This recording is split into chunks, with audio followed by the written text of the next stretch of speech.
Life continues on. One day after another, the actions that ignite moksha are cast out in a sea of transactions. When you're walking forward on this path of life, getting by from one step to another can be all one can take sometimes. The cause of your encumbrance might find its origins in the most benign places. Masking your emotions to give space to someone who only takes, and then takes some more. The morning terror and crisis for what if you're just 5 minutes late when you're already 30 minutes early. Then life gets really heavy as it gets faster and faster, weirdly enough. You watch your country target, deport, and kill your fellow compatriots and people in your community, while your health changes and the doctors start answering your questions with maybes and I don't knows as you feel the trembles start to set in. Sometimes it's so loud, so fast that you lose sense of what's inside and what's out. Then when you are exasperating at the morbid curiosity, at your comfort in the peaceful, nihilistic comfort of being numb from just the sheer exhaustion of it all, your friend makes a joke. It catches you off guard and gets a little chuckle. When you get home, you open your door and your cat screams at the top of her lungs and comes sprinting out of the house to roll in the dirt and scent mark everything in sight because she's just happy to see you. You take a moment to stop and come back to your spark, your breath. You take that moment to stretch and feel all of the rust and wear come off of your bones as you root down, connecting to right here and now. Taking that queer moment to stop and smell the flowers. You did it. And all of the esoteric nonsense in this moment, here and now, Shambhala, paradise, nirvana, whatever words you want to call it, you are here now, taking your breath and giving it back to all of life in a continual cycle of exchange and action. So, traveler, no matter when, no matter where you are, you find yourself right here when you come back to your breath. When the speed of being human is inhuman. Stop and find your fig tree.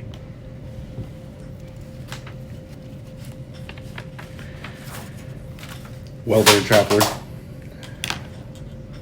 As my vape likes to carray to the ground, I'm joined here today by the so kind, so caring, so mindful, so properly labeled Jordan. Thank you for having me again. How you doing today, Jordan? I'm doing pretty good. That was a really great introduction and kind of a good analysis of where we're heading and where we're at right now in this world. Where we're at and where we're heading is, I think, a pretty funny way of saying that, right? I think the goal is to literally just be here now, right? Mm-hmm. And when all of these conditions to life. Mm-hmm. Yeah, I think about it because at this point in time, it's we're well underway into spring, and the sun's out. It's getting a lot warmer. Sun's out, buns out. Yep, sun's out, buns out. The plants are alive and blossoming. The trees are. It's just a whole collage of light green and pinks and different colors there, and it feels like it should be a time to sort of spread out, to kind of feel connected to the earth again after such a period of darkness and coldness, especially here in the Northwest. But the way the world has worked, and it continues to work, it feels like time is sort of blurred together, and that it is not necessarily a time for growth and expansion, but it's just maintaining the status quo. And I think that there is the most artificial and inhuman thing of this all, is we don't have that space anymore to feel connected to our earth and be genuinely human. Two things immediately came out from what you just said to me there, Jordan. First and foremost, right, the inhumanity of the speed of all the information that we're getting, right? Like when you do have intentional actors who I consider very much bad actors, who are like, say that their actual like strategy is to quote unquote flood the zone with just disinformation, bad information, and all this very like culturally very powerful and moving stuff, like actually genuinely, right? But like garbage and like toxic and just not real, like like genuine propaganda, right? To being able to first of all almost connect like just to the world around you and get into touch with what is real, I think is really helpful, right? When I was in my undergrad, we were getting all lost in religion thought and like trying to understand the origins of religion in my classes. We were getting weird into wonky metaphysics, like bunch of undergrad students trying to be all like, what is their origins of religion? And my professor told us, it doesn't matter where you're coming from. If I hit you with a hammer, something's going to happen. Just that's that simple. Yes, it seems like it'd be a response. So exactly, it's just so if we're in a situation right where the world has been sped up to a way where it is not human, in my opinion, right, by intentional bad actors flooding the zone with garbage, taking the time to go see the trees bloom, walk and smell the different smells of all the earth coming out, right? If you're someplace right now, like in downtown, I can think about my home in Phoenix, right? In the desert right now, being able to just truly get those first, we're at mid-April right now. It's just soaking in the UV. It is just perfect time to be going for those hikes, right? And being able to see all the different wildlife coming back right now. The monarchs should be coming through right about now. They should be coming from their migration, right? So again, that connecting into, which is the second point that I got from what you were talking about. There is no third space. There is no commons. Correct. Like the closest we have is Bureau of Land Management land. And that is something that effectively in this country has when after the closure of the West and the end of manifest necessity and loss of all indigenous actual space, we've not had any kind of construct of third space in this country like that. Correct. And it feels like what little third spaces or sort of nature spots here in the Pacific Northwest are starting to get very crowded and in some cases privatized. You have these specialty campgrounds that advertise about like being away from the city and connecting with nature, and usually these are kind of behind paywalls for some people, but a lot of these spots also are just, there's so many people congregating to these areas because there's not a natural flow in our daily lives. There's not an easily accessible space for a lot of people. And so these few spots that seem to be artificially opened up, they get crowded so quickly. And it feels, even though you're kind of departed from the 9 to 5 scene, from they become transactional. It becomes transactional. It doesn't become a connection with nature. It feels like it's a short break, like you're taking, going into the break room for a bit and coming back. Even in situations, right, where it might not be an explicit cost, but even the like you're talking about, like the social cost of these places, right? And I think like it's reevaluating, like in your understanding of like, like just like the economic footprint of this place is like how many people go through it and like the traffic that takes, right? What is the social cost of like for the wildlife in these areas, for the human bearing and the connection of this, when the only real experience you can have to access these places is through, like you said, something that's a paid experience, and two, corporate. Yeah. And I think also there are, and I won't speak for everybody, but I think there are some people who take their way of life or understanding rooted kind of in the industrial mindset and take that into nature instead of adapting behaviors to fit nature. So for example, like feeding animals, leaving garbage, being disruptive to nature. There are people who kind of maintain what they were pigeonholed into in their daily life instead of going out into nature, connecting with it, and following the path of nature and respecting it. And I think we are having a difficult time uncoupling that mindset or switching mindsets to be more attuned to, where we should be or how we are instead of this artificially created personhood. I mean, that goes into so many different places, though, right? We can so many different tangents just come to my mind about that. Specifically, there's like the stuff that's going on with Colossus, right, with the dire wolf, and like, first of all, have we entered an Anthropocene, right, where humans have at least caused a great global die-off? Have we formally entered that sixth great extinction event, right? Is there actually wild species, or is there like indigenous and invasive species at this point because of how contaminated humans have just made the Earth's biome at this point, right? So like you're getting into some like pretty wonky and important stuff that I think really all comes down to kind of the similar concept of how do you respect the agency of the natural world? Correct. And I think to kind of bring it back to the meditation at the beginning today, right? That's kind of the whole point of what we're talking about in taking that breath and stopping and connecting out to the natural world in these other spaces is to get outside of yourself, to get out of these routines, to get out of these spaces and connect to see with like what is like in a very real physical material sense real. Correct. I'm not talking about some spaceship, I'm not talking about some dude on a cross. I'm not talking about any of these like kind of things that we put any kind of faith, meaning, bias things into. Correct. I'm talking about just getting yourself exposed to other life. Correct. And I know that by itself is a very privileged statement for people who don't maybe have the access in urban environments, right? And don't have the means to get out and experiences like that, and especially in places that don't have good care in their urban centers to have still green spaces, right? Correct. I think that, being able to start taking that pause and taking that breath and just starting exposing yourself to those questions of other agency of the wild spaces, nature, animals, rocks, even the agency of rocks, just even help you just get a little bit more empathy. And I think also it's good to be out in nature to change one's mindset regarding time and space.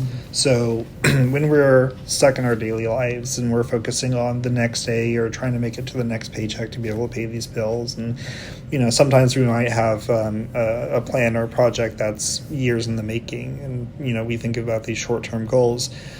But going out into nature and seeing these massive trees or rock formations, rivers, and different things, different phenomenon, we're forced to understand that everything we're seeing around us took years, took decades to form. For rock formations, geologic time, millions of years, billions of years. About how long stuff has been moving and how long things have been growing, and understanding how large that these cycles are. Yeah, how large these cycles are, and how toxic it can be to focus on the minute to minute instead of understanding where we are and exploring a larger time and space. The interconnectedness of this all, right? Yeah, and I think nature is a great introduction for that, for some people who are kind of stuck in that mindset, because it forces you to consider the larger aspects or kind of the meta to all of this. Or like the picture, the famous picture of the little blue dot where it's Earth in a tiny speck. Yeah, that is everything that we know and will know, and what else is out there, how big our lives could be, and it's a good exercise for kind of detaching from this artificial life that we've kind of been pushed upon us, and start looking for more like natural ways that we connect to our lives, our community, and our worlds. I think that's something that I think is really important. Being able to be exposed to this concept of this other. It's hard, right? Because there is no. One of the dangers that we find ourselves in reality right now is there is no agreed upon what is reality, actually. Kind of thing that we've lost as a country, right? Yeah. And that's why we're in this shit show. But at the same time, right? we've never had there's never been truly an agreed upon reality. That's never actually existed in human history. Correct. But at the same time, for most of human experience, especially in this country, that narrative of what is reality has been held by people of institutional power that are exploitative of other people, of slavery, of white supremacy, of other countries, and this neocon nationalism that we've really did a great job, and that we've now seen whatever this new era is that we're now going into, right? So being able to actually, I think, have that narrative of deconstruction and like talking about these narrative of these humans of, yes, what is our place in this interconnected story where we are just these specks in geologic nothing, but at the same time we have now that little speck has been able to impact everything else around us, while still at the same time that little blue dot, nothing. Yeah. And at the same time though, you come back in on that little blue dot, you find this little room right here that we find ourselves in right now. The only thing that matters is our stories to us right here. It's all those relative truths. I think about when you kind of start questioning of like, why do I have to go to work, why do I have to make money, and blah, blah, blah. And some people may respond with, that's just how things are. But how can we challenge that? Is that the way things are? Or did we create that? Is it artificial? What other realities could there be? Again, like you said, that we haven't agreed on a definite reality. It seems like everybody in every community has their own realities and understandings of the world, especially those in power. What else could there be? What other realities are there? How can we explore that? Are we satisfied enough to just accept what's in front of us, or are we going to kind of challenge it, explore the boundaries, and see how we can expand? Like exactly I don't think I could have said it better myself there, Jordan. Like, truly. How do we take the time and, like, actually just have those cultural conversations, right? And I think that's one of the hard things that we see with our struggling of how to organize, for instance, in this country, right? Because we're trying to do things that, are counter-narrative to our system. And at the same time have been fundamentally, intentionally distaught in a population over generations, right? That's what corporate rating does to a country. There's a lot, and so we won't get into all these different narratives or anything like that. There's plenty of other resources that you can talk to, or research. And if anyone does listen to this and wants to get connected about resources, don't be afraid to reach out. If I ever find whatever time and space this is, do my best to get you resources, But the real truth is, right, is humans are just some weird thing. Yeah. We don't know what it means to be, how we are really different from, and like the more we learn about ourselves, the more we learn that we are just these animals that are part of this system. Yeah. We're a form of life that's having some form of awareness, and we're aware of what we're doing and what nature is. And we're not even sure what else has awareness. Correct. We can't even agree fundamentally on that. And I think if we're going to start really, because we actually have some really cool tools now to really start having some really cool understandings of these things. And I think that part of the challenging of that narrative is changing the culture to start using those tools to look at those questions. Not just in a formal, hierarchical, we've continued to do this, because there's so much amazing research out there about the queerness of life and everything like this. So ultimately there, traveler, wherever time and space you're at, it's coming back to your breath, understanding we are just weird, queer little beings. No one really knows what this is. This is a playground that we are trying to survive. We're not the gods. We're not the ultimate sandbox creators of this. We are still trying to survive here. And there is intrinsic suffering in that experience. But it is still a playground. And while we can get hurt on the monkey bars, we can have maybe a hell of a good time going down the slide. Jordan, any final thoughts? Other than that, it's just a beautiful ending to it. I think, again, find space where you can be you, that you can take a break from the world and just experience life as it is. Sometimes we don't need to put meaning behind something. We just experience it, and then afterwards we find meaning in it. But again, it's just finding space. Take that breath. Thank you. Thank you. As always, traveler, you are enough and you are loved.